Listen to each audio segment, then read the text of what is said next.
বিয়ের পর মেয়েরা স্বামীকেই বেশি আপন ভাবে, কিন্তু কিছু কিছু স্বামী স্ত্রীকে এমনভাবে আঘাত দিয়ে কথা বলে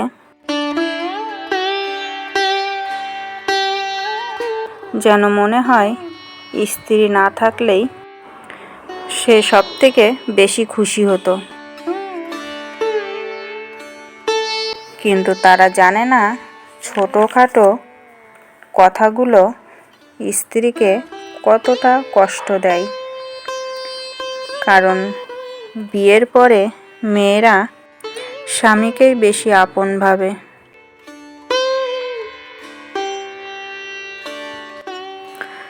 স্বামীকে হতে হয় বন্ধুর মতো, যার কাছে সব কিছু শেয়ার করা যায়। কিন্তু এখনকার স্বামীরা মন বোঝানোর চেয়ে ভুল বোঝে বেশি, মন বোঝার চেয়ে অবহেলা করে বেশি।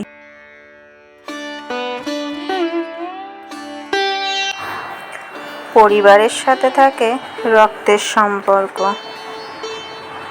কিন্তু স্বামীর সাথে স্ত্রীর সম্পর্ক থাকে আত্মার সম্পর্ক। তাই তো শেষ বয়সে পরিবার নয়, স্ত্রীর পাশে থাকে স্বামী আর স্বামীর পাশে থাকে স্ত্রী।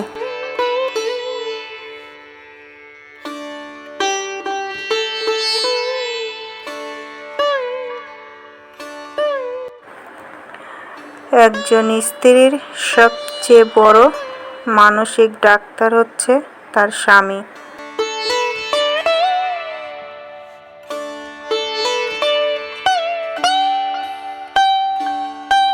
একজন স্বামী চাইলে তার স্ত্রীকে স্বর্গীয় সুখ এনে দিতে পারে,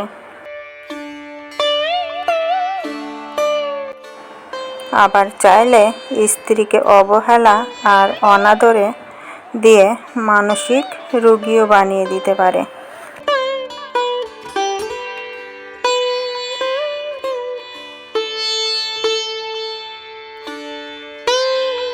দশ দিন অবহেলা করে একদিন ভালোবাসে, সে হলো স্বামী।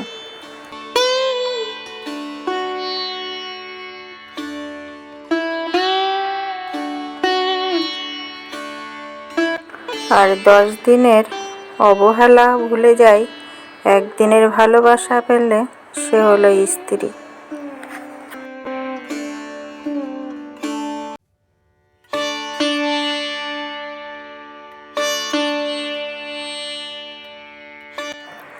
চূড়ান্ত অপমানিত হয়েও যদি নিজেকে তার থেকে সরিয়ে আনতে না পারো,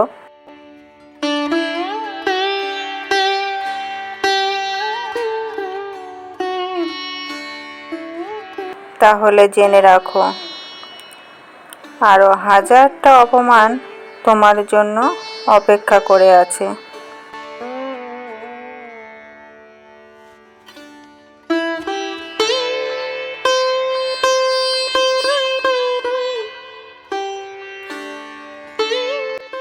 তাই তোমাকে বদলা নিতে হলে তোমাকে বদলাতে হবে।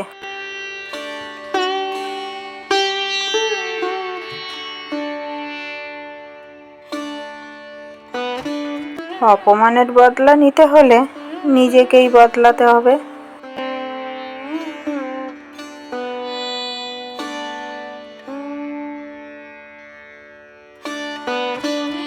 যখন তুমি তাদেরকে কদর দেবে, তখন কিন্তু তোমার কদর কেউ দেবে না।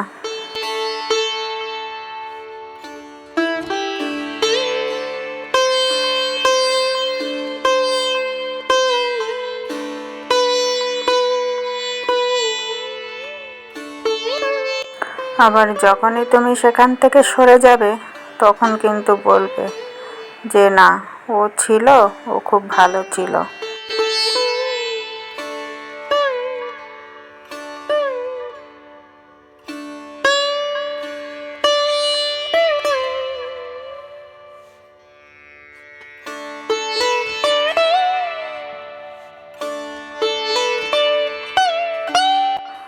তখন তোমার কদরটা সবাই আস্তে আস্তে বুঝবে।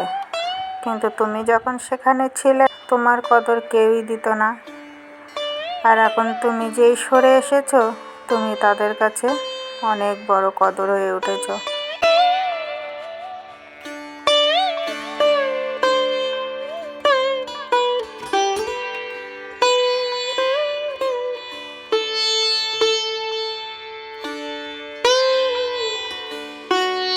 তোমরা সবাই কেমন আছো? আশা করি তোমরা সবাই ভালো আছো। চলে এলাম নতুন একটা ভিডিও নিয়ে। মাই লাইফ স্টোরির আমি সোমা। তো এই ভিডিওটা দেখতে থাকো, আশা করি ভালো লাগবে। তো দেখো, এই যেগুলো যাবে সব দিল্লিতে। তো এই লাউ শাকটাই দুপুরবেলায় এখন কেটে নিলাম, সকালের কাজকর্ম সব কিছু করে নিয়েছি। তো এখন দেখো, তারপরে চলে এলাম বিকালবেলা। তো এখন কিন্তু বেলা বেশি নেই। তো বিকালবেলা এই মাচাটা এখন পরিষ্কার করতে লেগে পড়লাম। তো ওই যেগুলো কাটলাম লাউ শাকগুলো, ওগুলো দিল্লিতে যাবে বড় মেয়ের স্কুলের ম্যাম। তো উনি এখন আর স্কুলে চাকরি করে না, ও যখন পড়তো তখন ছিল। এখন দিল্লিতে থাকে, ওনার হাজব্যান্ড দিল্লিতেই চাকরি করে। তো উনিও দিল্লিতে কোনো একটা স্কুলে উনিও পেয়ে গেছে। তো এখন তো ওখানেই থাকে। তো লাউ শাকটা নিয়ে যাবে, তো তার জন্যই কেটে একেবারে গুছিয়ে দিয়ে দিলাম। নয়তো গাছ শুদ্ধ দিলে তো অনেকটা জায়গা লাগবে, যেহেতু প্যাকিং করে নিয়ে যাবে। ওই জন্যই একেবারে কেটে গুছিয়ে দিয়ে দিলাম, কেননা আজকে শুক্রবার, কালকে ওরা চলে যাবে শনিবারের দিন। ওদের ট্রেন আছে, তো ওরা ট্রেনেই যাতায়াত করে বেশি। তো দেখো, গাছে একটা লাউ হয়েছিল, লাউটা ঠিক পাইনি, তো লাউটা পেকে গেছে। তো দেখো, এখন এই যে সব পরিষ্কার করে নতুন করে ভাবছিলাম যে নতুন করে গাছ লাগাবো, সব পরিষ্কার করে ফেলে দেবো, তো আবার একখানা লাউ হয়ে বসে আছে। তো এই লাউটা না ভালোভাবে পাকা পর্যন্ত গাছটাও কাটতে পারবো না। কি একটা ঝামেলায় পড়ে গেলাম বলো তো। তো দেখো, যেগুলো শুকনো হয়ে গেছে যে গাছগুলো, সেইগুলো এখন ছিঁড়ে ছিঁড়ে ফেলে দিচ্ছি। আর দেখি, এখন সবটা পারবো না, কেননা বেলা কিন্তু এখন বেশি নেই, এখন প্রায় 5:30 কি 6টা বাজে। তো এখন যতটুকু পারবো ততটুকু করে নেব, আর কালকে আবার করব। তো দেখো, সব ছিঁড়ে ছিঁড়ে নিয়ে আসছি। আর লতা গাছও মাচার নিচ দিয়ে মাচা দিয়ে ভরে গেছে। যে লতা গাছ, ওই যে দেখো ইটের উপরে সব লতিয়ে আছে, ওগুলো সব নিচ দিয়ে উপর দিয়ে সব ভরে যাচ্ছে। তো ওগুলো কিছুটা টেনে টেনে ছিঁড়লাম। আর আগের যে এই মাচাটাই দেখো, এই যে পাটকাঠি দিয়ে খোপ খোপ করে দিয়ে তা মাচা করে দেওয়া ছিল। তা পাটকাঠিগুলো সব নষ্ট হয়ে গেছে, ভেঙে গেছে। আর এই মাচাটা কিন্তু আগেই, মানে এই রড দুটো দেখছো, রড দুটো কিন্তু ছিল আগে উপরে। তা উপরে যা গাছ ছিল, মানে লতায় রাস্তার দিকে গেলে সব পেরে পেরে লোকে সব রাস্তার থেকেই ছিঁড়ে ছিঁড়ে নিয়ে যেত। ওই জন্য বড় মেয়ে আবার ওইভাবে করে দিয়েছে যে তাহলে আর ছিঁড়তে পারবে না। ও আমাদের কথা হচ্ছে, তোমাদের খেতে ইচ্ছে হচ্ছে তোমরা এসে চেয়ে নিয়ে যাও। রাস্তার থেকে সে এমনভাবে টেনে টেনে ছিঁড়ে নিয়ে যেত, জানো না। গাছগুলো এমনভাবে ছিঁড়ে নিয়ে যেত, দেখলে এত রাগ হতো। আমার কাছে কথা হচ্ছে, তোমাদের যার যার খাওয়ার ইচ্ছায় আশপাশে সবাইরেই দিয়েছি, কিন্তু কারা যে ছিঁড়ে নিয়ে যায় সেটা তো আর বলতে পারবো না, দেখতে পাইনি। এমন সময় এসে ছিঁড়ে নিয়ে যায়, ঠিক পাওয়া যায় না। এসে কিন্তু চেলে প্রায় তো 2-3টে ডুগা করে নিয়ে নিয়ে ছিঁড়ে ছিঁড়ে চলে যেত। মানে যে ডুগাটায় রাস্তার দিকে যেত সেই ডুগাটাই ছিঁড়ে ছিঁড়ে নিয়ে যেত। আমার কাছে কথা হচ্ছে, তুমি এসে বাড়ির ভিতরে এসে চাও, চেয়ে দেখো তুমি পাও নাকি। তো তা করবে না, সব ওইভাবে টেনে টেনে নিয়ে ছিঁড়ে চলে যেত। আর জালি বলো, আর কত সুন্দর সুন্দর ডুগা সবে হয়তো ছাড়ছে, সেগুলো ভেঙে চুরে সব দিয়ে যেত, টান দিত, তো টেনে টেনে ছিঁড়ে নিয়ে যেত, আর সব নষ্ট হয়ে যেত কত ডুগা। তো ওইগুলো দেখে বড় মেয়েও তাই বলে যে এসে চেয়ে নিতে কি হয়, যে এসে যার খাওয়ার ইচ্ছায় এসে চেয়ে নাও, চেয়ে নিয়ে যাও, ওইভাবে ছিঁড়ার কি দরকার। তো তারপরে না পেরে রাগ করে ওই রড দুটো নামিয়ে দিয়েছে নিচে। তো তারপরের থেকে আর সেরকম, আর তারপরে সেরকম ছিলও না, ওদিকটায় সেরকম যেতেও না, গাছ খারাপও হয়ে গিয়েছিল। তারপরে দেখো এই যে অর্ধেকটা পরিষ্কার করলাম, করে ওই যে ফেলে দিয়ে ঝাড় দিয়ে নিলাম। আর পাশের বাড়ির কাকু রাস্তায় দাঁড়িয়ে আছে, তো কাকুরাও বাড়ি থাকবে না, কাকুরাও যাবে মেয়ের বাড়ি। তো মেয়ের বাড়ি লন্ডনে না কোথায়, লন্ডনে মনে হয়, তো ওখানে যাবে। তাই ওই কথা বলছিলাম যে এরকম মাচাটা পরিষ্কার করে দিলাম, আবার নতুন করে সব গাছ লাগাবো। তো এই জ্যৈষ্ঠী মাসে তো লাউ খেতে নেই, 2টো লাউ হয়েছিল, সেই লাউ দুটোই কাকুদেরই দিয়েছিলাম। তো দেখো তারপরে আবার এই যে শিউলি ফুল গাছগুলো দেখো লতিয়ে চারিদিকে হয়ে গেছে। তো এইগুলো একটু পরিষ্কার করে দিচ্ছি, ঝোপগুলো কেটে কেটে একটু ফাঁকা করে দিচ্ছি।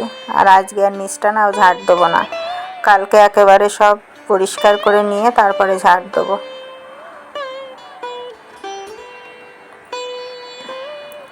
তো দেখো একদম পরিষ্কার করে দিলাম, আর 2-4টে ডাল রেখে দিলাম।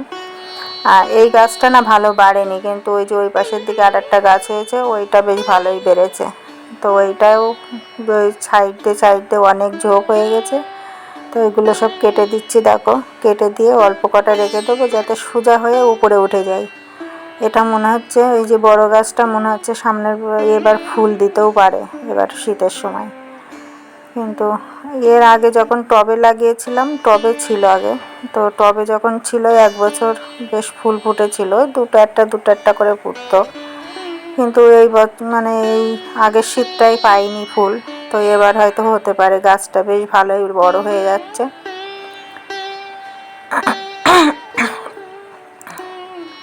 তো চলো আজকের ভিডিওটা এই পর্যন্তই রাখছি, আর বেশি বড় করব না, আবার আসবো একটা নতুন ভিডিও নিয়ে। তো আমার ভিডিওটা তোমাদেরকে কেমন লাগলো অবশ্যই কমেন্ট করে বলো, আর ভালো লাগলে লাইক কমেন্ট শেয়ার করো। আজকের মতো টাটা।